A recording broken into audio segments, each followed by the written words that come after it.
For me, Jesus' interaction with a Samaritan woman at a well is one of the most important stories of his ministry.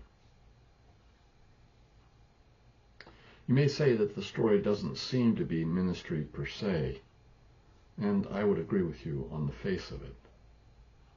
But when I look deeper, even just a little deeper, I start to see so much more message and guidance buried within the words.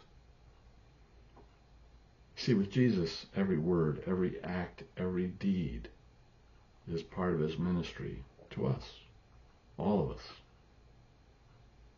Here's what the Gospel of John relates. So he came to a town in Samaria called Sychar, near the plot of ground Jacob had given to his son Joseph. Jacob's well was there, and Jesus, tired as he was from the journey, sat down by the well. It was about noon when a Samaritan woman came to draw water.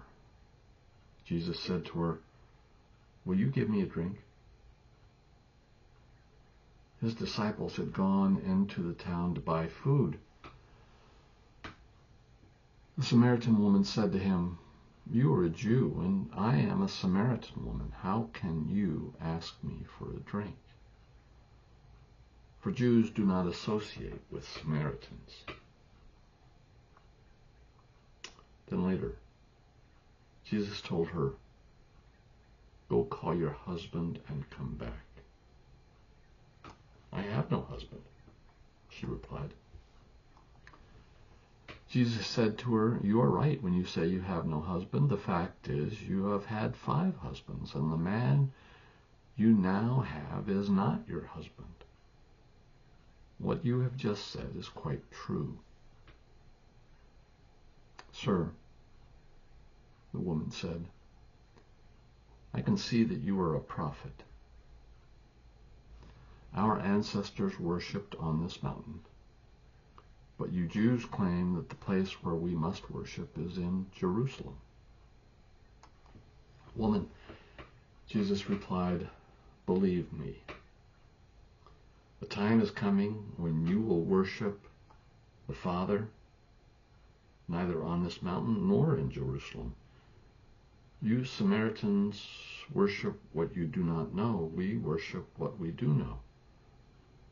For salvation is from the Jews. Yet a time is coming, and has now come, when the true worshippers will worship the Father in the Spirit and in truth. For they are the kind of worshippers the Father seeks.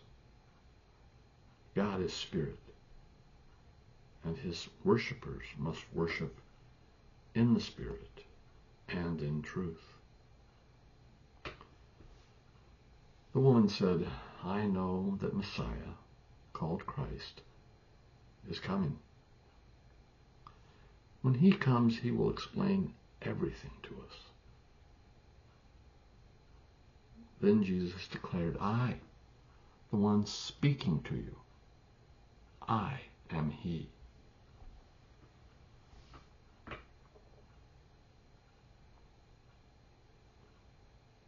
Let's just let those verses and all the richness therein sit for a bit.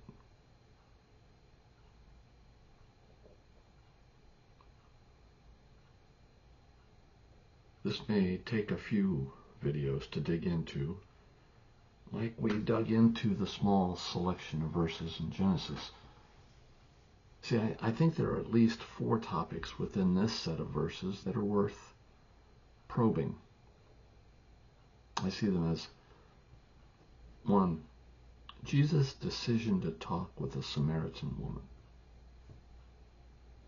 2, Jesus' insight into her personal history. 3, Jesus' worthwhile clarification of the command to love God, to worship God. And the 4th, the woman's understanding of the role of the Messiah and Jesus' declaration that Jesus, was the Messiah, the Christ. I hope I can do this passage justice for you. We will dig into the first topic during the next video. This I believe. Aloha.